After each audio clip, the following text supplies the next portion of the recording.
और सौभाग्यवती सुंदरी राणावत जी के चरणों में बारंबार प्रणाम।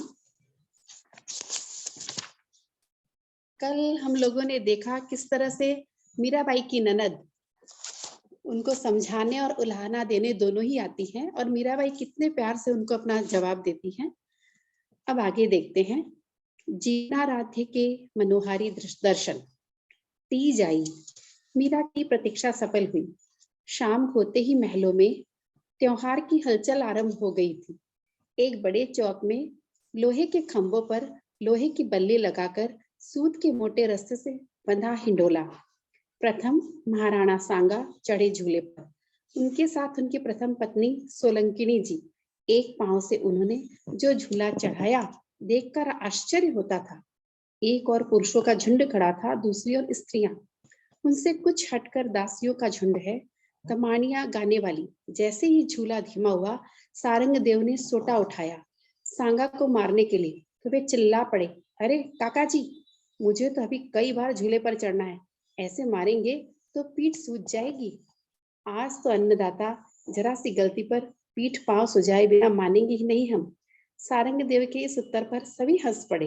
नाम लीजिए सरकार, सारंग देव ने एक सोटा पीठ पर जमाते हुए कहा। थोड़ा धीरे मारिए काकोसा, लीजिए मैं नाम ले रहा हूँ, सुनिए। जग दुर्लभ था जिस्या काका सारंग देव। चारों ओर उठती हुई हंसी के साथ दो चार सुट्टे और पड़े। मेरा नहीं, बिन्नी हुक्म का नाम लीजिए, अन्यथा। अरे नहीं काकोसा, मैं मर जाऊंगा इस मार से। जरा इस झूले को ठहरने तो दीजिए। चढ़ते झूले पर से तो चिल्लाकर बोले बिना आपको सुनाई ही नहीं देगा। आप ही कहिए चिल्लाकर, तो आपका ही नाम लिया जा सकता है ना। आपकी चालाकी चलेगी नहीं सरकार, झूला ठहरने से पूर्व ही कूद पड़ते हैं आप, इसलिए चढ़ते झूले पर ही नाम लीजिए, नहीं तो। नहीं नहीं, ले रहा हूँ, जरा पास आइए, नहीं तो फिर कहेंगे कि सुना नहीं। सो सब नहीं, वहीं से बोलिए आप।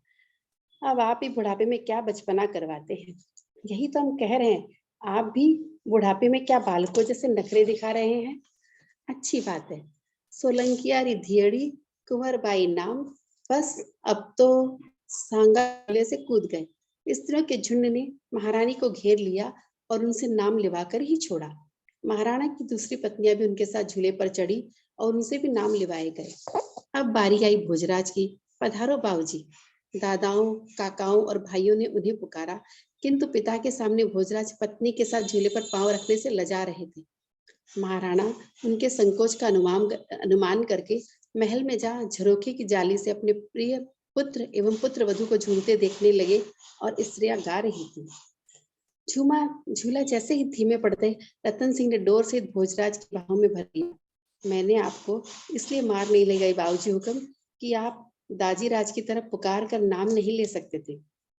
यदि अब आपने विलंब किया तो मैं उतरने ही नहीं दूंगा। शीघ्र ही बता दीजिए भाभीसा का नाम।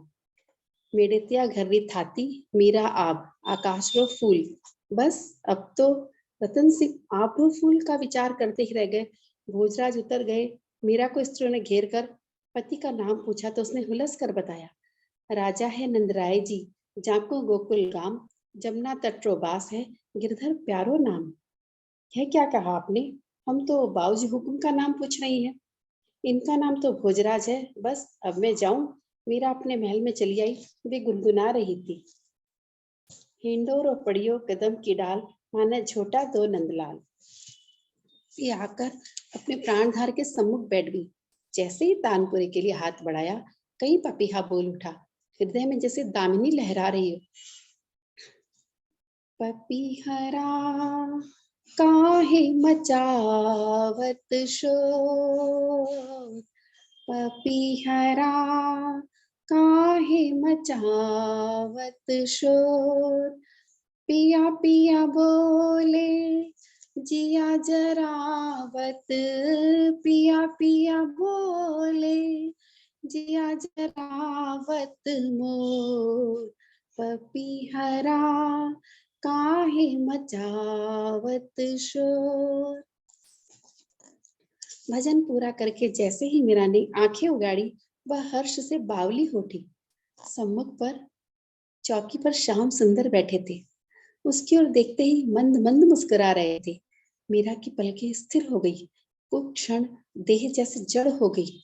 फिर हाथ बढ़ाकर चरण पर रखा, वह जानने के लिए कि कहीं यह स्वप्न तो नहीं है। उसके हाथ पर एक अरुण करतल आ गया। वह स्पर्श, वह स्पर्श, वह स्पर्श, वह भूल गई जगत। पिंडलियों तक चरणों की बाहों में बांधकर उसने घुटनों पर सिर रख दिया। गोविंद की उंगलियां उसके केशों में घूमने लगी। बाईसा हुक्म। मंगला ने एकदम प्रवेश किया। स्वामिनी को अटपटी अवस्था में देखकर वह ठिठक गई। मीरा ने पलके उठाकर उसकी ओर देखा। मंगला, आज प्रभु पधारे हैं। जीमन, भोजन की तैयारी कर। मिथुला से कह कि यही पलंग बिछा दे, चौसर भी यही ले आ। आज मैं यही सोऊंगी। महाराज कुमार को निवेदन करा। मीरा की हर्ष विहल दशा देखकर मंगला प्रसन्न भी हुई और चकित भी। वह शीघ्रता से संदेश प्रसारण करने लगी। घड़ी भर में तो मेड़तनी जी के महल में गाने बजाने की धूम मच गई। चौक में दासियां नाच रही थी। भोजराज को भी थोड़ा आश्चर्य हुआ। आज बाईसा हुकुम मंदिर में ही पड़ेंगे। मंगला ने विनम्रता से हाथ जोड़कर निवेदन किया। क्यों? प्रभु पधारे हैं, कहकर मंगला चुप हो गई। भोजराज गिरधर गोपाल के कक्ष की ओर मुड़ गए। वहां जाकर देखी मीरा की प्रेम विवल दिशा। वह जैसे बार बार किसी को चूम रही हो।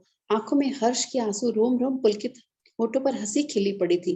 बीच बीच में वाष्परुद्ध कंठ से टूटे शब्द उच्चारित होते। बड़ी कृपा की, बड़ी कृपा की। चुप बीत गए, आंखें पतरा गई थी। अब न जाना, अब न जाना।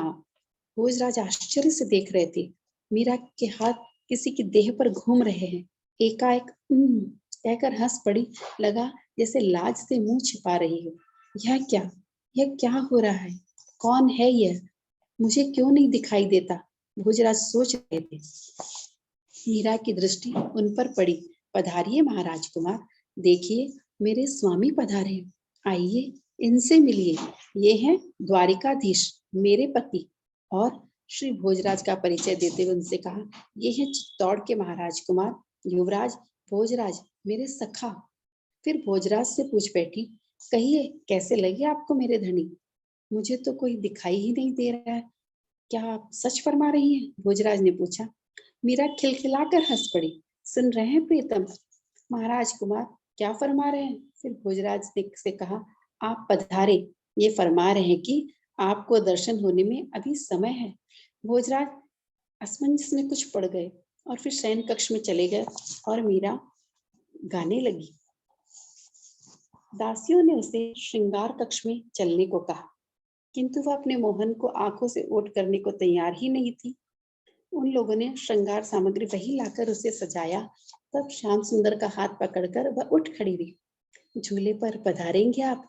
आज तीज है। दासी और चाकरों ने दौड़कर चौक के झूले के श्रृंखलाओं में हिंडोला जोड़ा और उस पर सुंदर सुकोमल बिछोना बिछाया। तब तक उनकी स्वामिनी अपने हृदय धन का हाथ थामे आ गई। दोनों की विराजित होने पर भी झूला देने लगी। गीतों के स्वर गगन गुंजाने लगी। भोग और मिष्ठान की मनोहारी हुई। झूल कर महल में पधारे तो जीमन भोजन की वही तैयारी हुई। स्वर्ण के बाजोट पर सोने के बड़े थाल में विविध सामग्रियां प्रचुर मात्रा में परोसी गई। यो भी प्रथा है कि स्वामी का थाल भरा ही रहे, इसके भरे हुए थाल में भी बारंबार परोसा जाता था। वे जानती थी कि नित्य अपने स्वामी का प्रसाद ही उन्हें मिलता है, पर आज तो जगत के स्वामी का प्रसाद भी मिलेगा। अतः थाल खाली न होने पाए। मीरा ने प्रथम कौर अपने हाथ से दिया और द्वारिकानाथ के हाथ से स्वयं लिया।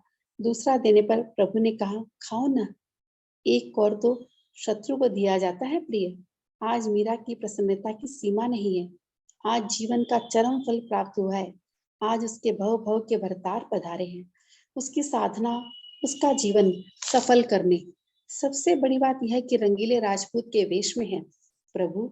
केसरिया साफा, केसरिया अंगरखा, लाल किनारी की केसरिया धोती और वैसा ही दुपट्टा, शिरोभूषण में लगा मोर पंख, कानों में हीरे के कुंडल, गले के कंठ में जड़ा, पद्मराग, कौस्तुभ, मुक्तामाल व वैजंती कटिका व रत्न जड़ित कमरबंद, हाथों में गजमुख कंगन और सुंदर भुजबंद, चरणों में लंगर और हाथों में हीरे पन्ने की अंगूठियां।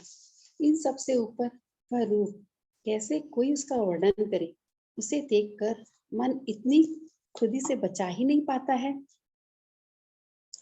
यदि रहे भी तो उसकी नन्ही सीप सी काया में वह रूप संबंध कैसे समाये?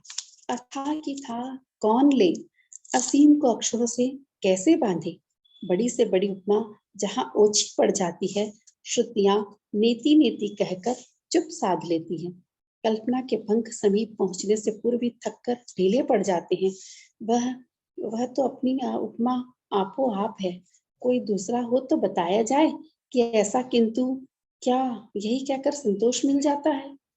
यदि ऐसा होता तो सरस्वती माता, शेष, सनक, नारद और हर सभी के सभी कभी के चुप हो गए थे, किंतु उनकी जिह्वाएं तो विराम लेती है और न तो विराम लेती है और न ही मन भरता है। वह इतना मधुर, सदावलोकनीय, प्रिया प्रिय प्रिया प्रिय, नयनाभिराम, सुवासित और सुकोमल, क्या कहा जाए, कैसे कहें, कैसे बताएं कि वह क्या है, कैसा है, क्या नहीं है। वह मीरा भी केवल इतना ही कह सकी, थारी छवि प्यारी लागे राज राधावर महाराज, थारी छवि प्यारी लागे राज राधावर महाराज, रतन जड़ित सिर पेच कलंगी, रतन जड़ित सिर पेच कलंगी, केशरिया सब साज, केशरिया सब साज, थारी छवि प्यारी लागे महाराज। मोर मुकुट मकराकृत कुंडल, मोर मुकुट मकराकृत कुंडल, रसिकारा सरताज, रसिकारा सरताज, थारी छवि प्यारी लागे महाराज। मीरा के प्रभु गिरधर नागर, मीरा के प्रभु गिरधर नागर, मान मिल गया ब्रजराज, मान मिल गया ब्रजराज, थारी छवि प्यारी लागे महाराज, थारी छवि प्यारी लागे राधावर महाराज। भोजराज पर आध्यात्मिक रंग। रनिवास में उदय कुंवर बाईसा की बातें सुनकर असंतोष छा गया। मीरा को कहा अवकाश की वह सब देखने का, वह रूप, वह स्पर्श, वह वाणी सुनने से पूर्व ही लोग पागल हो जाते हैं, तो वह तो सब देख सुनकर अपना आपा कैसे संभाले कोई। समय मिलने पर भोजराज और कभी कभी रतन सिंह भी आकर उनके समीप बैठते, बातें सुनते और विचारते। धीरे धीरे भोजराज पर भी रंग चढ़ने लगा। लोगों ने देखा उनके माथे पर केशर चंदन का तिलक है और गले में तुलसी माला। किसी ने दुख से निश्वास होड़ से पूछ लिया, अरे बाबूजी हुकुम यह क्या? वे पूछने वाले की ओर देखकर हंस देते। बात महाराणा तक पहुंची। यूं तो वे अपने इस होनहार पुत्र के लिए प्रत्येक कार्य की खबर रखते थे। उन्होंने रतन सिंह के द्वारा दूसरे विवाह के लिए भी पूछवाया। उत्तर मिला, पूरनमल के द्वारा गंगा तट पर रहने वाले को डाबर का गंदा पानी पीने का मन नहीं होता। श्रीजी रतन सिंह का विवाह करवा दे, जिससे रनिवास का क्षोभ दूर हो। महाराणा ने देखा और सुना कि आखेट में गर्भिणी मृगी को देखकर उन्होंने धनुष से तीर उतार लिया। फरियादियों के लिए समय की रोक नहीं रही। वे किसी भी समय महाराज कुमार की सेवा में उपस्थित होकर अपनी पीड़ा निवेदन कर सकते हैं। रहन सहन सादा हो गया है, अब उन्हें सात्विक भोजन रुचिकर लगता है। व्यर्थ के हंसी तमाशे और खेलकूद सब छूट गए। बातों का विषय आध्यात्मिक, देश की तात्कालिक स्थिति, कर्तव्य, राज्य प्रबंध, युद्ध भूमि अथवा शस्त्राभ्यास ही रह गया है। कुंवरानी सा मेणत्री जी की बुराई उन्हें सख्त नापसंद है। सलुम्बर के रावत ने यह सब सुनकर श्रीजी से निवेदन किया, यदि हुक्म हो तो निवेदन करूं कि ये मेणत्री जी सा महाराज कुमार को बाबा बना देगी। वंश कैसे चलेगा? और ऐसे योग्य पुरुष तलवार की ठोक मजीरे बजाने लगे। सत्य मानिए, हमारा और मेवाड़ का दुर्भाग्य द्वार पर खड़ा है। यदि उचित समझे तो महाराज कुमार का एक और विवाह करवा दिया जाए। उनकी बात सुन महाराणा हंस पड़े। बाबा, तो हम हैं ही काकी जी। काका जी स्त्री संतान वाले बाबा है, यह अलग बात है। उधर उस विजय स्तंभ पर फहराते हुए भगवा ध्वज को देखिए। वह हमें धर्म, कर्तव्य और ईश्वर के साथ साथ यह भी स्मरण कराता है कि हम एकलिंग के सेवक बाबा ही हैं। आज भी आपको सलुम्बर बाबा जी कहा जाता है। सो क्यों? अब रही बात युवराज की, सो यह खातिर जमा रखें कि भले मेड़तड़ी जी के महलों में मंजीरे या तंबूरे बजाए, रण में तो तलवारें ही चलेगी उनके हाथ से, और वह भी बेहिचक। अब रही वंश की बात, यदि मेरे पश्चात भोज सिंहासन पर बैठे तो निश्चय मानिए राम राज्य स्थापित हो जाएगा मेवाड़ में। किंतु महाराणा किसी सोच में डूब गए। किंतु क्या सरकार? किसी से कहने की बात नहीं है, इसीलिए कहना नहीं चाहता। आप तो पराये नहीं हैं, फिर भी यह बात तीसरे कान में न पहुंचे, यह सावधानी रखिएगा। खातिर जमा रखावे सरकार। मुझे गुजरात में एक ज्योतिषी मिला था। वह ललाट की रेखा देखकर सत्य भविष्य कह देता था। उसी ने बताया कि जिसे तुम्हारा वंश बढ़ेगा, उस पुत्र ने तो अभी जन्म ही नहीं लिया। अभी जो है, इनमें से कोई पुत्र चिरंजीवी नहीं है, किंतु प्रथम पुत्र की वधु तुम्हारे वंश को विश्व विख्यात कर देगी। जो उसे कष्ट पहुंचाएगा, नष्ट हो जाएगा। हमें युवराज की चिंता क्यों हो? वे अपने कर्तव्य पालन में प्रमाद नहीं करते तो ठीक है, देखा देखी ही सही, भक्ति करने दो, मानव जन्म सुधर जाएगा। आप स्वयं देखते हैं कि वे नियम से अखाड़े में उतरते हैं, शस्त्राभ्यास करते हैं, आखेट पर जाते हैं, न्यायासन पर बैठते हैं, उस उत्तरदायित्व का पूर्ण रूप से निर्वाह करते हैं। यदि कोई राजसभा में पूछी जाए तो समुचित उत्तर देते हैं। और क्या चाहिए हमें? हमें निजी जीवन, यदि उससे किसी अन्य के जीवन में पीड़ा कष्ट नहीं उड़ेला जाता, अपनी इच्छा अनुसार क्यों न जीने दिया जाए? राजा या युवराज कोई निजी जीवन नहीं होता सरकार। यह क्या मैं नाचीज को बताऊं आपको? हुजूर को ज्ञात है कि साधारण बालक सहज रूप से माता पिता को दुलार पाते हुए खेल खाकर बड़े होते हैं, और राजकुमार, विशेषकर युवराज को बचपन से ही अनुशासन के तारों से बांधकर जकड़ दिया जाता है। जैसे उपवन के प्रत्येक पौधों की कौन सी डाली किस और कितनी बढ़ेगी और झुकेगी, यह चतुर माली के इच्छा अनुसार होता है। जैसे मूर्तिकार पत्थर को हथौड़ी और छैनी से मार काटकर मूर्ति बना देता है, वैसे ही बालक राजकुमार को राजा के रूप में गढ़ा जाता है, क्योंकि वह लाखों का आदर्श है। उसके सबल कंधे उत्तरदायित्व वहन करने के लिए है। उसका प्रत्येक कार्य अनुकरणीय होता है। यदि उसमें खोट है तो प्रजा में, राज परिवार में वह खोट आएगी ही। अतः जो भी निर्णय लिया जाए, राज्य और प्रजा का हित सोच कर लिया जाए। यह एकलिंग का आसन है। इसके हित पर किसका जीवन न्यौछावर हुआ अथवा किसी का नष्ट हुआ, यह विचारणीय नहीं है। सरकार इन सब बातों को मुझसे बेहतर समझते हैं। मैं मन की बात को जब्त नहीं कर सका, इसी कारण निवेदन कर बैठा। और तो सब गुण है भोज में है, केवल यही वह भक्त हो जाएगा तो प्रजा भी भक्ति करेगी। यह बात आपको कष्टदायक लग रही है? हाँ सरकार, भक्ति बुरी नहीं है, पर यदि सैनिक सवेरे उठकर मंजीरे और तंबूरे बजाने लगेंगे तो इसके परिणाम पर गंभीरता से थोड़ा विचार कर लिया जाए। इस राज्य पर बहुतों की गिद्ध दृष्टि लगी है। प्रजा इतनी समझदार नहीं होती कि कर्तव्य भी करे और भक्ति भी। वह अंधानुकरण करती है। यदि राजा ब्रह्मचारी हुआ तो प्रजा या तो नपुंसक होगी अथवा व्यभिचारी। यह सारा दोष फिर राजा को ही नहीं, उस गढ़ने वाले के हिस्से में भी जाता है। आपने यह नहीं कहा काका जी कि राजा भक्त होगा तो प्रजा भक्त अथवा अराजक होगी। सांगा हंस पड़े। अम्बरीश, ध्रुव, युधिष्ठिर, ये क्या एकांत भक्त नहीं थे? सुना तो नहीं इनकी प्रजा? एकांत भक्त होने में कोई दोष नहीं है सरकार। राजा अपने शयन कक्ष के द्वार बंद करके आधी रात के बाद ध्यान मग्न में हो तो कोई वैसा नहीं करेगा। यदि वैसा करे भी तो हानि नहीं है। राजा यदि ब्रह्म मुहूर्त में उठकर प्रभु का स्मरण करता है तो उस किसी का अनुकरण करने से भी हानि नहीं है। किंतु राज्य काल के समय यदि वह भजन मंडली में बैठता है, आखेट से जी चुराता है, तो वन पशु प्रजा की हानि करेंगे ही। शत्रु की अभिसंधियों से राज्य और प्रजा को बचाने की बात सोचना छोड़कर जो राजा आंख मूंदकर ध्यान लगाएगा, इस अनीति का फल उसे और प्रजा को भुगतना होगा। ध्रुव, अम्बरीश, युधिष्ठिर सतयुग, त्रेता, द्वापर में हुए होंगे सरकार। कुछ तो युग का प्रभाव भी होता है।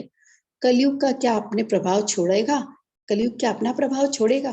प्रजा की सुख, शांति और अनुशासन के लिए राजा को सतत सावधान रहकर आवश्यक हिंसा स्वीकार करनी ही चाहिए। यदि राजा या राज्य अहिंसक हुआ तो प्रजा अराजक हो जाएगी। राज्य को भीतर और बाहर दोनों ओर से विपत्ति का सामना करना पड़ेगा। इतिहास साक्षी है कि बौद्धों के प्रभाव ने ही विदेशी हमलावरों को आक्रमण के लिए प्रोत्साहित किया था। विष्णुगुप्त चाणक्य ने यह बात समझी और समझी पुष्यमित्र ने, तभी आक्रमणकारी ठेले जा सके। किंतु जो हानि हो गई थी उसे तो किसी प्रकार लौटाया नहीं जा सकता। कौन नहीं जानता कि रामगुप्त की अकर्मण्यता और नपुंसकता ने ही शकों को आमंत्रण दिया। यदि समय पर ब्राह्मण वर रुचि उसे मार न देता तो कौन जाने कितना अनर्थ और होता। देश विक्रमादित्य जैसे योग्य शासक से वंचित रहा। पृथ्वीराज में स्त्री वशता न होती तो कान्ह जैसे नरपुंगव यूं न मारे जाते। कैमाश जैसे बुद्धि संपन्न महामंत्री का वध न होता और चामुंड राय को कारागार का सेवन न करना पड़ता।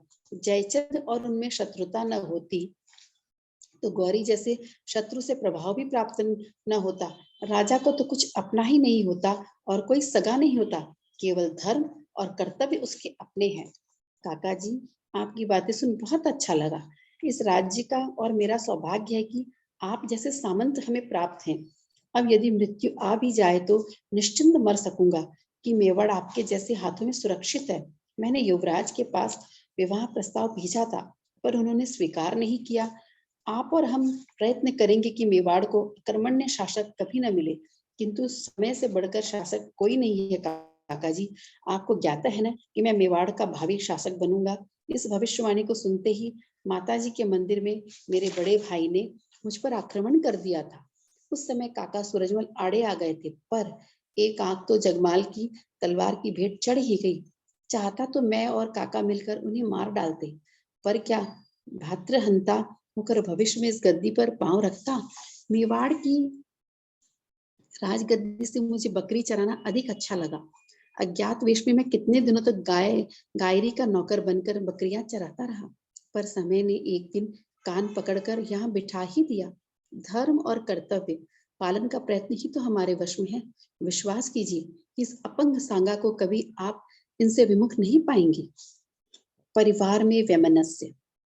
विवाह के 6 महीने पश्चात ही चित्तौड़ समाचार आया कि मेड़ता में मीरा की जन्मदात्री माँ झाली जी का देहांत हो गया है। सुनकर मीरा की आंखें भर आई। मेरे सुख के लिए भी कितनी चिंतित, कितनी विकल रहती थी। मेरे अनिष्ट की आशंका से सदा उनके प्राण कांपते रहते थे। इतनी भोली और सरल, यह जानते हुए कि बेटी जो कर रही है उचित ही है, परंतु दूसरों के कहने पर सिखाने चली आती। भाभू, आपकी आत्मा को शांति मिले, सर्वेश मंगल करे। स्नान करके उन्होंने तूतक उतारा और अपने कार्य में लग गई। मीणादेवी जी के महल से रोने कुटने की ध्वनि नहीं सुनाई दी तो महारानी ने दासी द्वारा समाचार यह सोचकर भेजा कि कदाचित बिन्नी को किसी ने कहा ही न हो। समाचार सुनकर मीरा ने दासी से कहा, या जी आदरणीय दासी, बूजी सा हुक्म सासू जी को अर्ज करना कि मैं ये समाचार पहले ही सुन चुकी हूँ। प्रभु की इच्छा पूरी हुई, उनकी खुशी में खुश हूँ। माँ का धरती पर इतने ही दिनों का अन्न जल लेना बदा था। जाना तो सभी को है, आगे के पीछे उनकी क्या चिंता करे। जो चले गए अपने ही कर ले, बहुत है। यह उत्तर सुनकर सबके मुख खुले रह गए। यह कैसी बेटी है। गणगौर आई। चैत्र कृष्ण प्रतिपदा से चैत्र शुक्ल तृतीया तक का त्योहार। नगर में किले में जिधर देखो सुंदर वस्त्राभूषण पहने हुए स्त्रियां सर पर चमचमाते हुए कलश लिए फूल पाती लेने आ जा रही थी। बड़ी महारानी की दासी आई। उन्होंने अर्ज किया, सूर्योदय होते ही पूजा का मुहूर्त है, सो सरकार का पधारना हो जाए। यदि आज्ञा हो तो मैं उपस्थित हो जाऊं लिवाने के लिए। इतना शीघ्र मुहूर्त है याजी? कुछ देर से नहीं था? मीरा ने चिंतित स्वर में पूछा। पता नहीं बाबूजी, पंडित जी ने देखकर बताया होगा। मुझे तो दाता हुक्म महारानी की आज्ञा हुई है, सो हाजिर हो गई। दासी ने कहा, ठीक है, तुम्हारे आने की आवश्यकता नहीं है। समय मिला तो मैं स्वयं ही हाजिर हो जाऊंगी।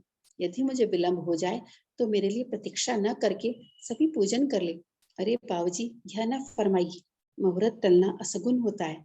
आप पर तो ये लोग वैसे ही नाराज है, इन्हें और मौका मत दीजिए। मैं प्रयत्न करूंगी कि समय पर उपस्थित हो सकूं। ब्रह्म मुहूर्त लगते ही मीरा ने उठकर स्नान किया, पर प्रभु को जगाते हुए हाथ रुक गए।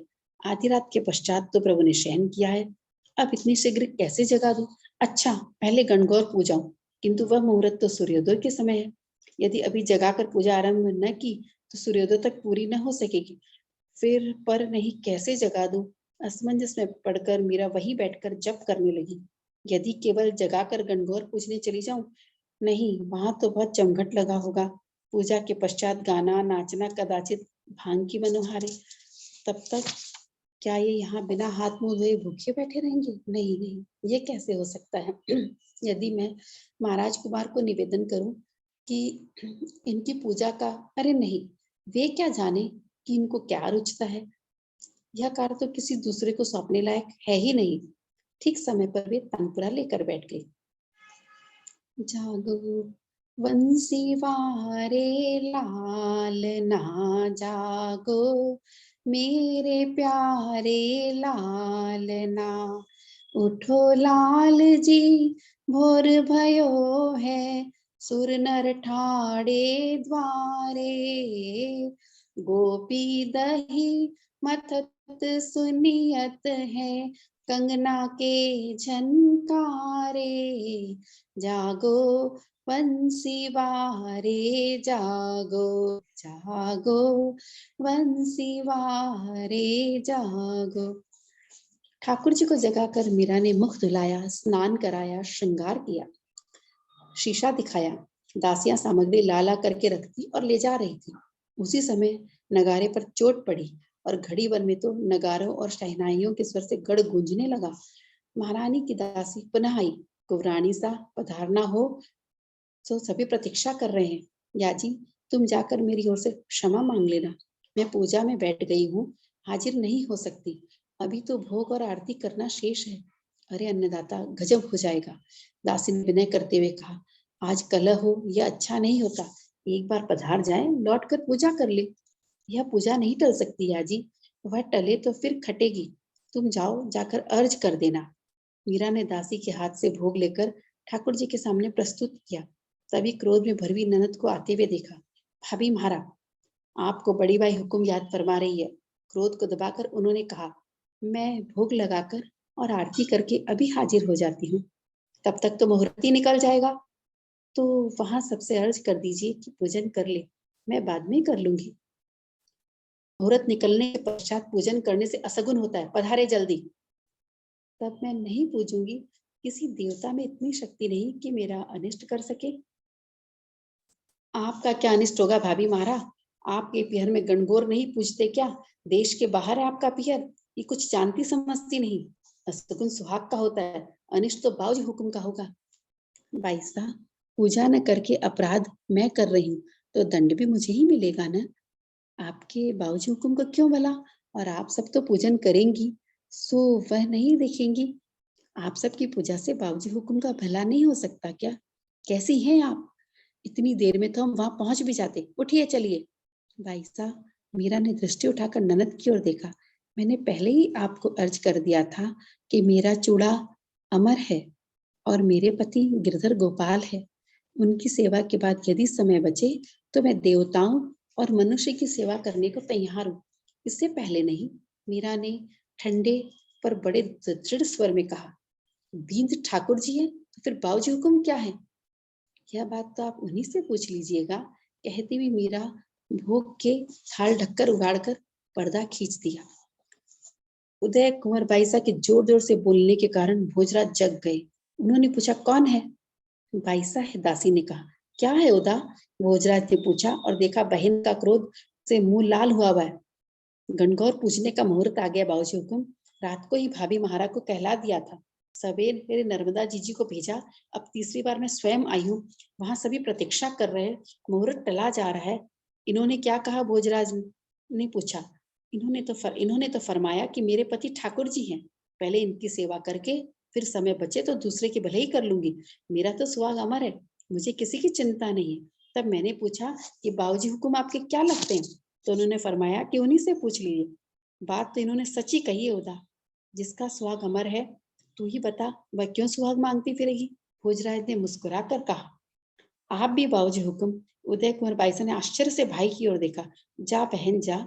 भोजराज नीचे उतर आए, बहन की पीठ पर हाथ रखते हुए बोले, हम लोग भक्ति और भक्तों की बातें नहीं समझ सकते, इसलिए वे जैसा कहें वैसा ही कर लेना चाहिए। कर लेना। ये बहू है कि बछेरा, वह तुनक कर चली गई। आज का सत्र यही समाप्त करते हैं। आज आप लोगों ने देखा कि मीराबाई की भक्ति में कितनी दृढ़ता, उन्होंने किस तरह से अपनी ननद को समझाया। और अब आगे देखेंगे कि ये घटना उनके ससुराल में कैसी आग लगा देती है और क्या-क्या उनके साथ बीतता है और क्या-क्या चर्चाएं होती है। ये सब हम कल तो शनिवार रविवार है, सोमवार को देखेंगे। चलिए, आनंद है आनंद है, आनंद में रहे, कल क्या हुआ कल क्या होगा इसकी चिंता न करे। आनंद है आनंद है, आनंद में रहे, कल क्या हुआ कल क्या होगा इसकी चिंता न करे। सियावर रामचंद्र जी की जय, मोर मुकुट बंसी वाले की जय हो, भक्तिमती मीराबाई की जय हो, सौभाग्यवती कुंवरी राणावत जी की जय हो। नारायण नारायण नारायण।